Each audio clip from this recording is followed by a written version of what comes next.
Thank you for dealing with my shaky song voice. But I would like to present to you all today my culmination of my master's degree in environmental horticulture here at the University of Washington. I would like to term this or title this Restoration Appalachia. And I bet a lot of you are kind of wondering where exactly that is. Well, don't worry.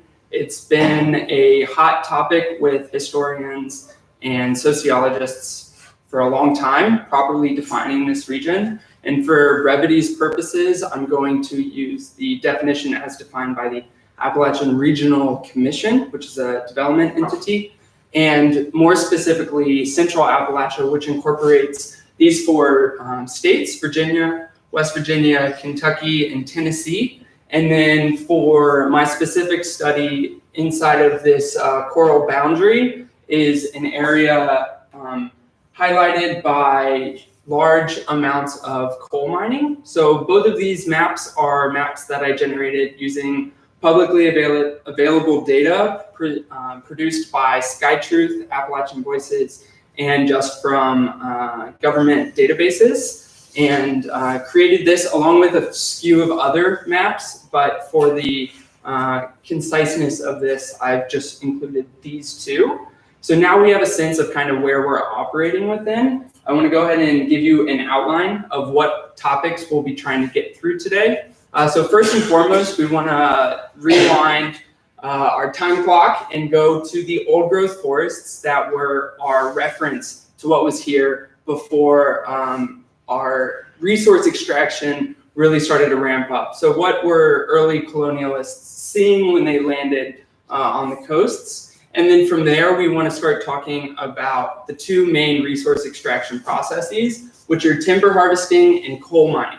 And I don't want to necessarily present timber harvest first, coal mining second. In fact, they were kind of co-occurring based off of one common denominator, which I'll talk about here in a moment. And then from there, coal mining began to ramp up and scale and eventually become an entirely different process that we now see in mountaintop removal, which is a largely destructive process in order to get at the coal. But fortunately, we do have some new reclamation techniques that are being implemented in the field under federal law that are working actively to put forests back on these sites.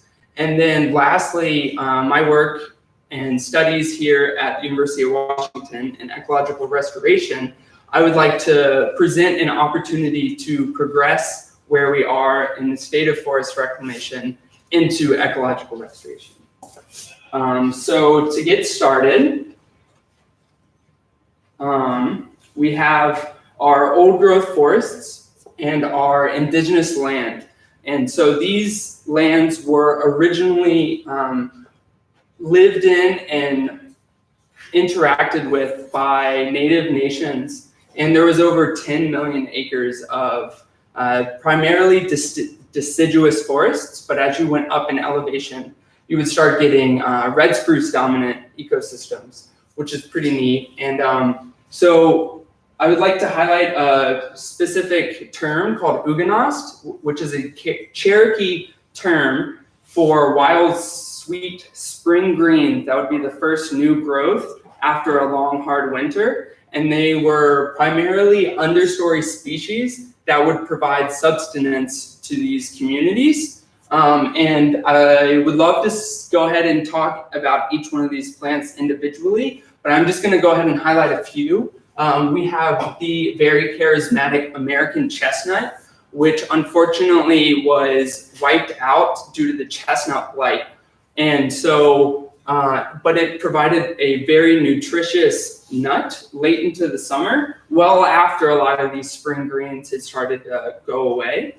But don't be too bummed out. There's some great work being done by the American Chestnut Society, who are back crossing it with Chinese genetic chestnuts to breed resistance to this blight.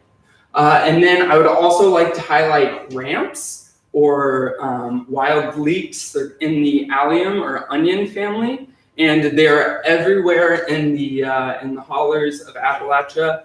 And they have festivals, and they just like cook them and boil them and put them in stews and make burgers out of them. They're awesome. And then the most economically important is the ginseng, which sells for hundreds of dollars by the pound, and is very coveted to the point where if it's on private property, people want to make sure it stays theirs to harvest. So remember this term and the plants associated with it, because we will reflect back on it towards the end of the presentation. So from here, I would like to showcase a timeline of events that ramped up our resource extraction in the region, transitioning from that ecological base or old growth forest and towards a loss of that base. So first and foremost, the post-Revolutionary War. We're a new country, and a lot of the colonial elite are, as part of their victory package and treasure, they're handed large tracts of land, despite these being tracts of native Cherokee, Choctaw, Chickasaw, Seminole, and Creek nations. And that's just within the study area I was focusing on.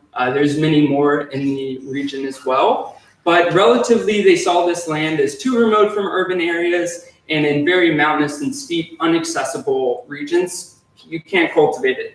So they remained absentee owners. But then as the Industrial Revolution really started to pick up steam, literally in the form of the steam-powered engine, the shay-geared locomotive and the bandsaw really started to allow us to access these areas and start extracting their resources. And then lastly, I want to point out the Civil War and the rise of the cartographer, or the need for drawing of battle maps, and how these cartographers started noticing the geologic landscape around them and communicating this to the public and drawing people out to these regions. So first, we're going to go with the timber harvest and talk about the initial loss of our ecological base, these resources that local communities, both in indigenous nation members and after they were kicked out due to the events such as the Trail of Tears, subsistence agrarians or homesteaders that were operating in the region.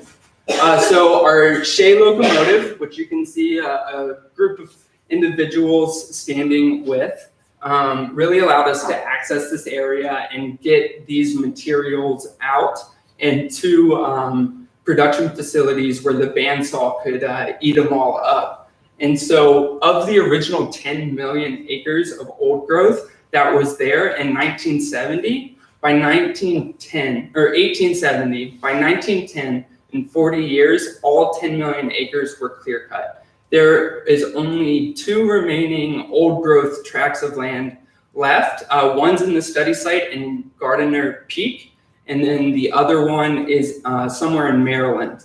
And those were only left alone because they were mis-surveyed, and the people who wanted to cut it down didn't realize it was their land to use.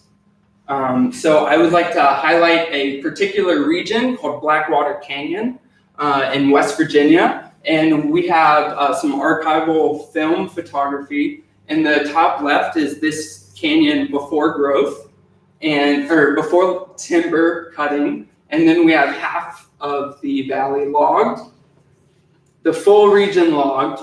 And then lastly is a desolate, barren landscape where these forests, not only were they cut of all their canopy species, but all of the slash or unwanted timber that was left behind caught fire from the steam engine sparks of the bandsaws and the shay-geared locomotives. And none of these species were adapted to have fire tolerances. The main disturbances in these regions was wind throw, or basically trees falling down from high wind events. But I want you to remember kind of this area, particularly this image and this image, and we'll reflect back on it at the very end. So we've covered timber, and now coinciding along that was coal mining. And this coal mining was in underground or shaft and slope techniques, and really operated off of the same railroad infrastructure that was put in place alongside with the timber. And so the discovery of this area, we were talking about the Civil War and the rise of the cartographer. So I'd like to go ahead and showcase an image from Richard Cowling Taylor's title that is way too long to memorize, but this particular image is the map illustrative of the statistics of the coal trade. What you see here is the boundary between Pennsylvania and Virginia, Maryland. My alma mater, Allentown, is right here on the map. And all of the black that you see towards the top are prospective coal reserves that are being showcased to the public and potential investors. So from there, traditional shaft mining's extraction process was mainly bored down into the ground using drills and would send miners to operate with hand tools and early heavy machinery, and pretty much would break loose this mineral, bring it back to the surface, and use those same railroad infrastructures to bring them back to the urban areas for power generation. And compared to the timber harvesting, the overall disturbance of this initially was very low because everything's operating underground. But over time, we've started to see that acid mine drainage is a large destructive component of this due to the when heavy rain events will dissolve heavy metals and then drain out into our watersheds and affect downstream communities, both in the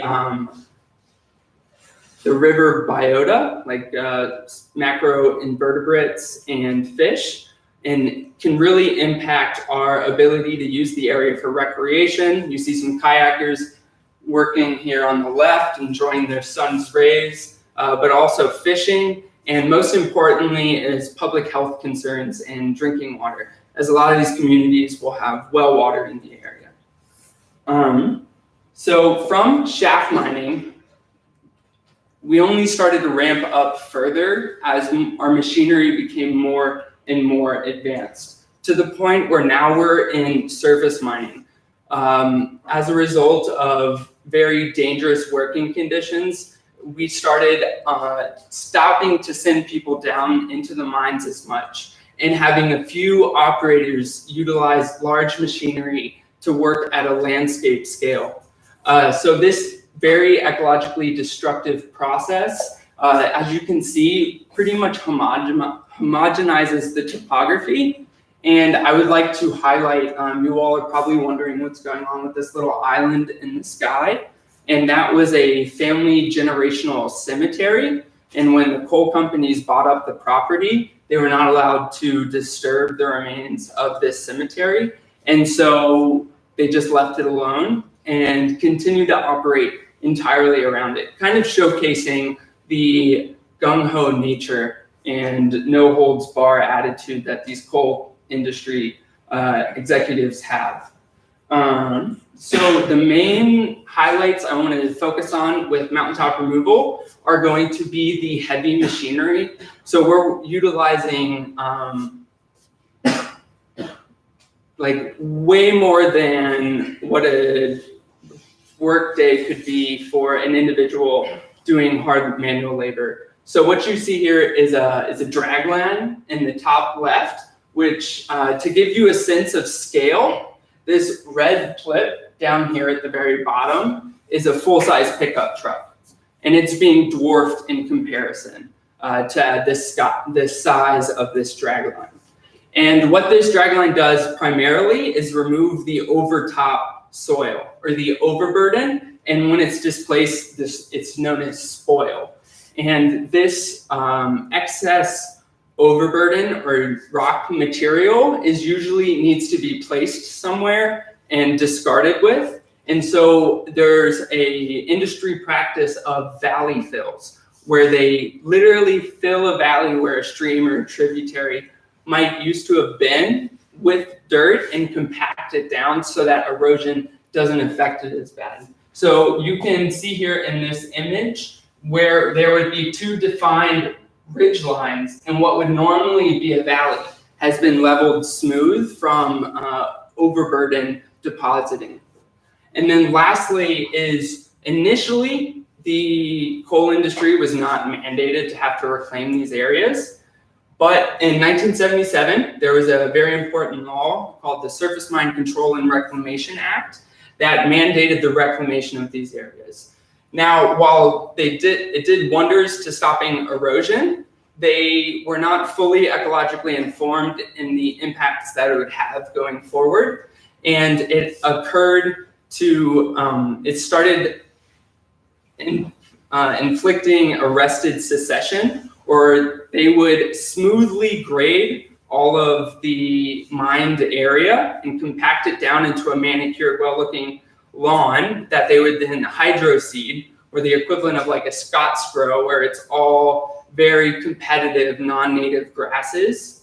And the problem is that this inhibited native species from recruiting back to these areas. And so in the top right image, you can kind of see on the periphery, we have a full-blown canopy of forest and a hard-edged line where it stops and where the grasses kind of impede upon tree seedling germination. So after the next slide I'm going to show you is a looped animation of aerial photography that is going to showcase kind of the scale at which this operates. And so each frame that you're seeing is a year of mining operation. And this looped animation runs from 1984 to 2016 and was created using Google Earth satellite imagery.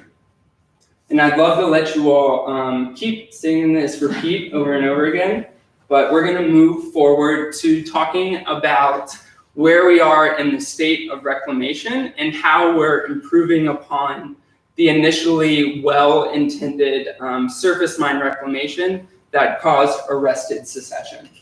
And that is with the Forestry Reclamation Approach, which is a prescription of coal mine reforestation and restoration primarily focused on returning ecosystem services to the region.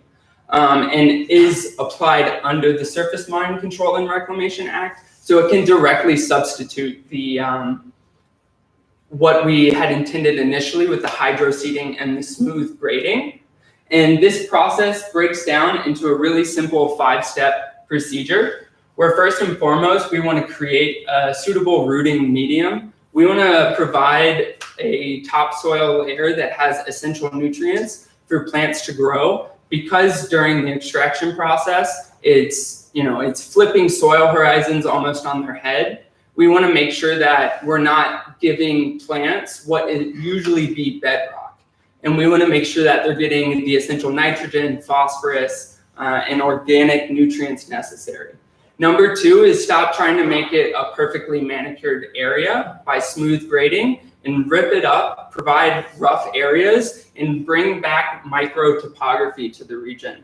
Number 3 is select native and non-competitive ground covers. So those grasses that you initially saw aren't going to stop tree seedlings from germinating and colonizing the area and progressing it towards later stages of succession. Number 4 is plant early succession and commercially valuable trees. So we can split trees kind of into 2 realms, one where we can have a timber crop from it and return some economic value, and the other one is create early successional ecosystems that can progress farther on towards a climax community that we haven't had in the region since pre-timber. And then number 5 is we're putting all this energy and effort in, so let's make sure we use proper planting techniques and ensure the survivability of these species. So from there, I would also like to highlight that all of this is operating within the Office of Surface Mine Reclamation, and that is a federal entity. But within that, there is a collaborative community of coal community employees, as well as federal employees, nonprofit works, and most importantly, an academic team of scientists constantly evaluating and providing new information on the field of this reclamation and implementing those techniques. And Green Forest Works is a nonprofit, or Green Forests Work is a nonprofit organization that's out there working on these areas and involving community engagement and really doing some monumental grassroots efforts. So we've kind of covered where we are in this day and age, and in the anticipation of the United Nations Decade of Ecosystem Restoration from 2021 to 2030, I would like to present our opportunities in this region to progress what is just currently reclamation to full-blown ecological restoration. And we can briefly summarize this term as any intentional activity that aids an ecosystem in recovery. There's much more jargon that can get put into this definition that I pulled from the Society of Ecological Restoration. But for the purpose of this, we're just going to focus on this definition. And then I also want to bring in a concept of novel ecosystems that was brought forward by an individual in the field known as, his last name is Hobbs. And this is a very controversial topic, but I would like to argue for why it applies to this region. So a novel ecosystem is a new, non-historical configuration of species and their interactions and functions as a result of a variety of changes both at the local scale and the global scale. So those changes that have happened in Appalachia are large-scale habitat and biodiversity loss, first due to the deforestation and the fires, and then furthermore by the surface mine reclamation, or the surface mining, and then the drastic topography changes, the homogenization of the landscape that previously was known as one of the most biodiverse regions because of all of the different ridge lines and the creeks and the small hollows everywhere you turn. There's a fun saying that lines don't run straight in Appalachia. It's almost impossible to drive in a straight line.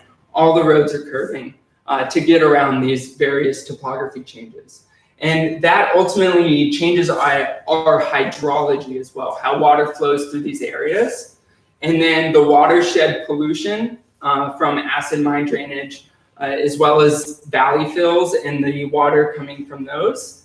And then at a global scale, our rapidly changing climate as a result of increased greenhouse gases in our atmosphere. So as a culmination of all of this, I would like to present kind of my final idea and prospects for the future and proposed solutions. And that is in the concept of an Huguenot cooperative. If you remember at the beginning, we talked about those foraging understory species that provided a subsistence for those communities which lived off of the land in the ecological base. And this is because the gap between the coal barons and the local community members has over time only widened. And this is a result of our society's overemphasis on resource extraction. In implying the novel ecosystem, we can begin to see these post-mining landscapes as a blank canvas and an opportunity to bring back this ecological base. So first and foremost is we want to take the next step in our reclamation and progress our methodology to focus on the restoration of these Huguenot understory species. And then this would be in place of our crop trees. And these species would still be able to provide an economic opportunity at the same time as coinciding and bolstering the ecosystem services of the early successional trees that are also being planted in the region. Number two is we want to engage local community members and to focus on being stewards of the land by returning this land as a public commons. And we have taken it away from so many communities. It's time that we give it back to them and allow them to have some sort of stake in the game and have their ability to reclaim the land that they've had taken from them. And then number three is to retrofit kind of these areas. Maybe it's a trail that was running through. There's a lot of railroad grades in the region, and provide ecotourism opportunities such as hiking and biking. And then the interwoven concept, incorporating all three of these concepts, is to apply for abandoned minelands pilot program, which is a federally funded development kind of pocket of money, of which Virginia alone has $10 million to fund economic-oriented development projects for just this year. And we would use that funding to create a local cooperative which facilitates the land stewards who would be harvesting and foraging the Uganost understory species. And they would work with local communities and the tourism sector to market a home-cooked meal as a sustainable, traditional forest-to-table experience that quite literally everyone will eat up. So as a final component, I'd like to showcase the resiliency of these ecosystems by going back to present-day Blackwater Canyon and showcasing that despite all of the disturbance and destruction that this area faced, it is still a lush green forest. And I know some of you on the West Coast don't get a full-blown fall, so this is a little teaser of what that might look like.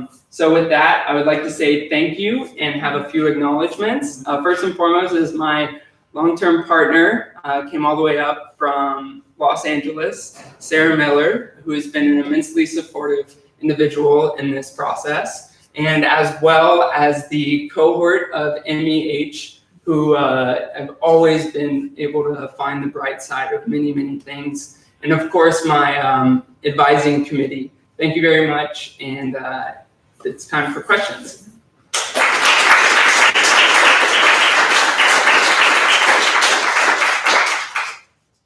And then images, because there was a lot of them, and I can't take credit. Questions? Scott. Is there still an ongoing tradition of harvesting the Uganost plants? Yes, there's a few individuals, and actually there's probably a pretty strong community that still go out, and just the last time I was hiking, there was an individual who was a mycologist, and I just followed him along, and he was telling me that Appalachia has one of the greatest diversity of mushrooms because of all of the biodiversity in the flora, and that different mushrooms associate directly with different species of plants, and so it arises for many types of mushrooms. And he was pointing out which ones were edible. I don't know if I trust myself enough to go out and repeat that act, but I learned a lot of this through just community websites who create these flora guides of what's edible, what's medicinal, and trying to further oral history. If you ever interested anyone, there's a great series of work put together by a high school classroom of all places called Foxfire. And that's it's presentation of oral history and what we learned from the Native nations in the early subsistence agrarian homesteading communities. So yeah, I think there is still. Cool.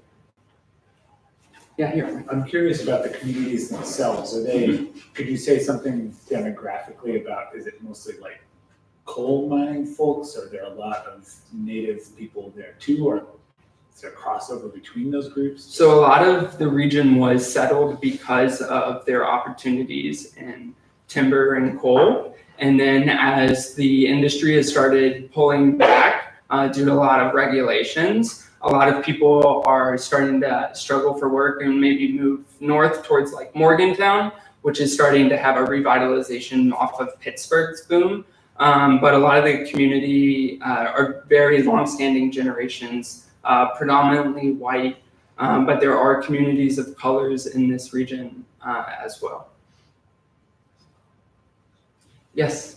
So along the lines of resilience that you highlighted with regard to the forests, is there sort of a state of the streams that you can relate to these streams that have been varied and what the downstream conditions might be like. Some of them have been obliterated, but downstream. Right. where the So those streams which have, stuck around and haven't been obliterated or filled, tend to be relatively resilient depending on if the mine portal or the entrance to the mine is properly sealed.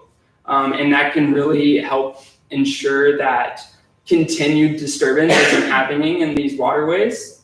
And so I was able to work with it's called an AWSM class, AWSM is the acronym. And there's a U.S. Forest Service does a citizen science benthic macroinvertebrate study focusing on the health, using them as indicator species. And a lot of the headwaters are still very, very healthy. And I think as we start getting into the larger bodies of water, they tend to be more polluted.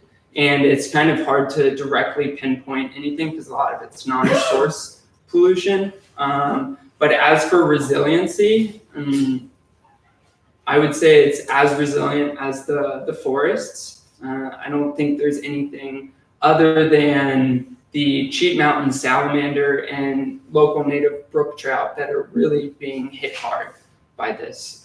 So if we were to lose something, it would be those two species in wildlife. John. So I'm sure with the brevity of the presentation, you had to exclude this, but you're also working on some educational curriculum Yes. that goes along with this, and are you still planning to have that be part of the project and share that back with the community? Yes, very much so. So in order to make this a 20-minute presentation, I cut out a large portion of the work that I've been doing, which is the creation of a outdoor education curriculum, where I'm working off of materials that have been kindly provided to me by Experience Learning, formerly known as the Mountain Institute, which is a long-standing outdoor educator in Circleville, West Virginia. And so I've adapted 7 lesson plans, of which I think you all have eaten. I can maybe use this opportunity to give you the analogy of the cupcakes. So if you think about that cupcake as a mountain, you have your fluffy cake center, which has taken a long time to create. You've had all this stuff mixed and put in an oven at maybe 350 degrees Fahrenheit.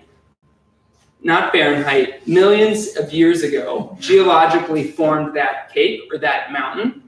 And then on top of that is that rich, creamy topsoil or frosting, upon which the green sprinkles kindly nestle onto. And if you didn't have that frosting on top, the sprinkles would just kind of fall off. And so that kind of showcases the importance of that. And then in the very center of that cupcake is a Hershey Kiss. And that's our rich, sugary, energy-dense coal.